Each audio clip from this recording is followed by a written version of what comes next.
Nagtungo si Victor sa balkonahe nang hindi makita si Teresa sa silid. Napangiti siya nang makita ito sa burol. Naisip niyang nakahiligan nitong magpahinga sa bahaging iyon. Nakangiti niya itong tinawag habang kinakawayan. Lumingon naman ito sa kanya. Ang inaasahan niya'y gaganti ito ng ngiti at pagkaway, kaya natigilan siya nang mapansin ang takot sa mukha nito. Tila may isinusumbong, at nang tawagin nito ang pangalan niya na waring nagpapasaklolo, ay dali-dali siyang tumalon at sa kasing bilis ng kidlat na tinakbo ang kinaroroonan nito. Papalapit na siya nang makitang bumagsak ito sa damuhan. Lalo niyang pinabilis ang pagtakbo at nang malapitan ng dalaga ay pinangko agad. Mabilis niyang pinakinggan ang pintig ng puso nito, ang lumalabas na hangin mula sa ilong. Bahagyang nabawasan ang pag-aalala niya nang masigurong nawalan lang ito ng malay. Buhat ang dalaga. Tumakbo uli siya pabalik sa kastilyo. Ang malakas na sigaw ni Victor ay narinig naman ni David. Tumakbo na rin patungo sa kakahuyan. Nagkasalubungan sila at nang makita ang itsura ng dalawa, tumakbo na rin kasunod ng mga ito. Masasalamin sa mukha ng dalawang binata ang pag-aalala sa kalagayan ni Teresa. Ang palaisipan kung ano ang nangyari dito, kung bakit nawala ng malay. Nakapanik agad sila sa silid. Nang maihiga si Teresa sa kama, muli itong sinuri ni Victor. Sinalat ang noo kung mainit. Tinignan kung may kakaibang marka sa mukha at leeg, kung may palatandaang nakagat ng makamandag na hayop, kung may nakalalasong pulbos mula sa ligaw na halaman na kumapit sa balat, at kung ano-ano pa. Nakahinga sila ng maluwag nang walang makita. Lalo pat nakikita nila ang pagtaas-baba ng dibdib nito. Pareho nilang pinalakas ang loob sa katwirang baka napagod lang ang dalaga, na baka inantok lang at napahimbing sa pagtulog. Ngunit pareho silang kinakabahan. Matinding kaba na hindi nila maipaliwanag. Nagkatinginan sila ngunit walang nangahas magsalita. Nakaupo si Victor sa gilid ng kama habang si David ay nakatayo sa gawing paanan. Parehong nagbabantay, parehong nag-aabang. Naging kainip-inip ang paglipas ng mga oras. Pabalik-balik sa paglakad si Victor, lalapit sa higaan, lalakad patungo sa bintana at muling lalakad pabalik sa higaan. Si David, tila hindi naman nakararamdam ng ngalay. Nakatayo pa rin sa paanan ng kama. Asul na mga mata lamang ang nagpapalipat-lipat. Kay Victor, kay Teresa. Kay Victor dahil naghihintay sa sasabihin nito o iuutos, at kay Teresa dahil tinitiyak kung humihinga pa rin ang dalaga. Pakalat na ang dilim ngunit hindi pa rin nagigising si Teresa. Nahihiwagaan sila sa nangyayari. Tulog na tulog pa rin ito ngunit walang kagalaw-galaw. Ni minsan ay hindi umiba ng posisyon sa pagkakahiga. Nanatili lang kung paanong inilapag ni Victor sa kama. Nakalatag lang. Hindi na nakatiis pa si Victor. Nilapitan na si Teresa upang gisingin. Nataranta siya nang matuklasang malamig ang kamay ni Teresa. Mabilis niyang hinawakan ng isa pa, ganun din ang mga braso. Napasampa siya sa higaan ng matuklasang malamig din ang mga iyon. Napahakbang naman si David palapit. Sa tulong ng pusikit na liwanag mula sa mga kandila, ay natuklasan nilang maputla na ang mukha ni Teresa. Ganun din ang labi. Tila isang bangkay. Hindi na nag-aksaya ng panahon si Victor. Bahagyang ibinuka ang bibig ni Teresa at saka inilapit ang sariling bibig kung saan lumalabas ang berdeng usok.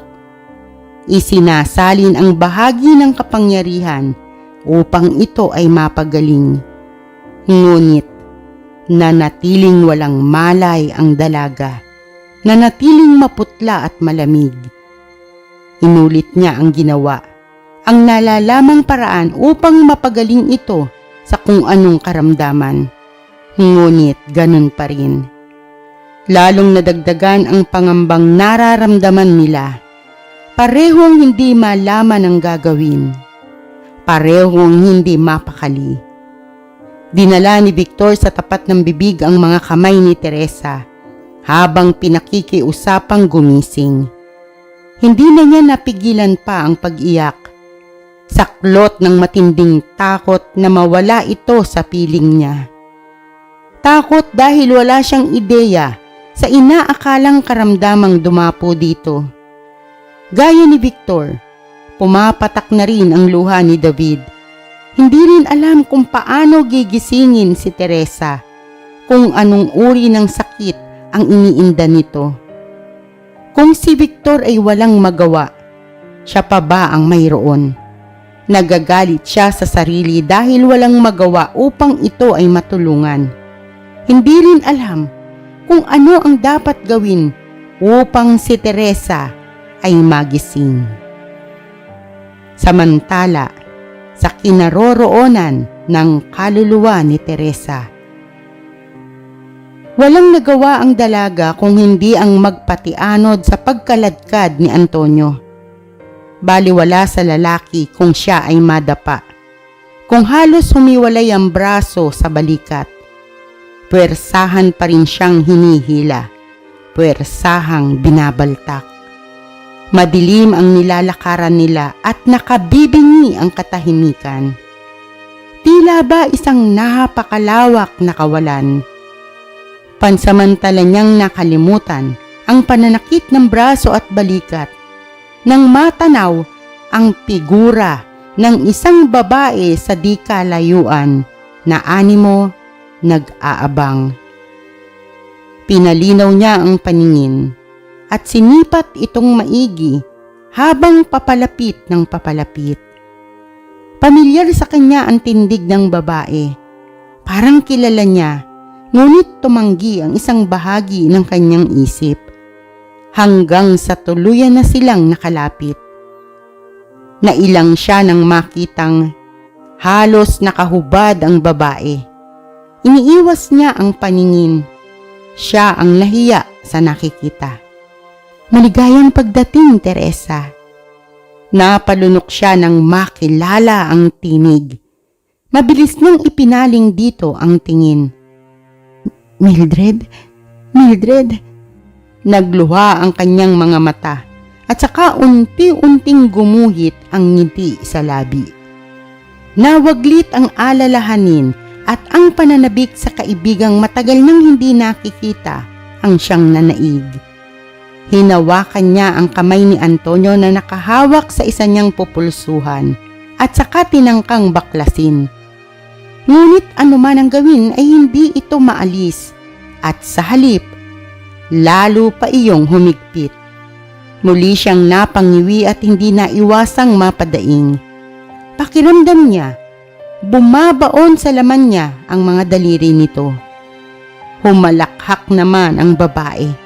Kaya mabilis niyang ipinaling dito ang paningin. Patuloy pa rin ito sa paghalakhak habang mapanuksong naglalakad palapit sa kanya. Napagmasdan niya itong maigi.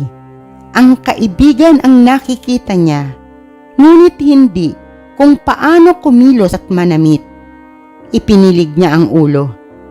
Hindi ito si Mildred, gaya ng lalaking nakahawak sa kanya. Hindi siya nakaiwas nang ilapat nito ang isang palad sa kanyang pisngi. Napasigaw siya sa sakit. Tila nagbabaga ang palad nito na lumalapnos sa kanyang balat, sa kanyang laman. Masakit ba, Teresa? Nanunod yun itong tanong at saka inalis ang palad sa kanyang pisngi. Nanginginig ang kamay niya.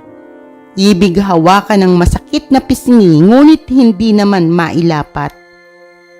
Umuusok pa ang bahaging iyon at mapulang-mapula. Sinikap niyang patatagin ang sarili sa kabila ng takot na nararamdaman. Hindi siya dapat magpakita ng kahinaan upang hindi ito mabigyan ng higit na kasiyahan. Hindi ikaw ang kaibigan kong si Mildred. Sino ka? Tanong niya. Hindi tiyak kung hindi ba nanginig ang tinig. Lalong lumakas ang pagtawa ng babae at saka tila ng iinggit na pumihit paharap kay Antonio. Nanlaki ang mga mata niya nang halikan nito si Antonio. Mapusok, mapang-angkin. Hindi niya agad naiiwas ang tingin, kaya nakita niya ang pagganti ni Antonio. Gamit ang malayang kamay, hinapit pa ang katawan ng babae palapit at saka hinalikan. Mas mapusok, mas mapang-angkin. Umiindayog ang mga katawan na animo nagtatalik. Bahagya pa siyang naigtad ng tila mahimasmasan. Hindi kinayang makasaksi ng ganoong uri ng kalaswaan.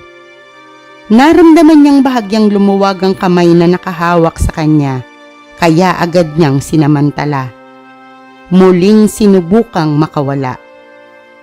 Napahinto siya na animo dagang nahuli ng pusa sa pagtakas na binabalak, nang maramdamang may mga matang nakatingin sa kanya. Hindi na naghahalikan ng dalawang kasama. Pareho nang nakatingin sa kanya. Magkasalubong ang mga kilay at pailalim ang tingin ni Antonio. Humigpit uli ang pagkakahawak sa kanya.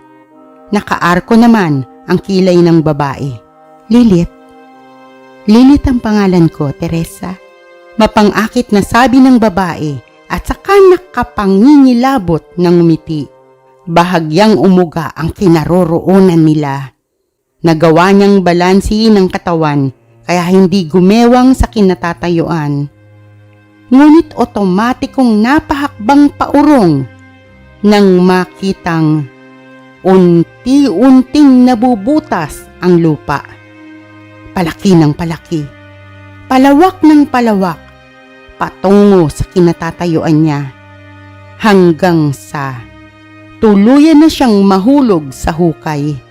Malakas niyang sigaw ang umalingaw-ngaw, kasabay ng pagbulusok pababa. Hindi ka na makababalik pa sa piling ni Victor, Teresa, dahil akin na ang iyong kaluluwa. Winika ng babae at saka muling humalakhak.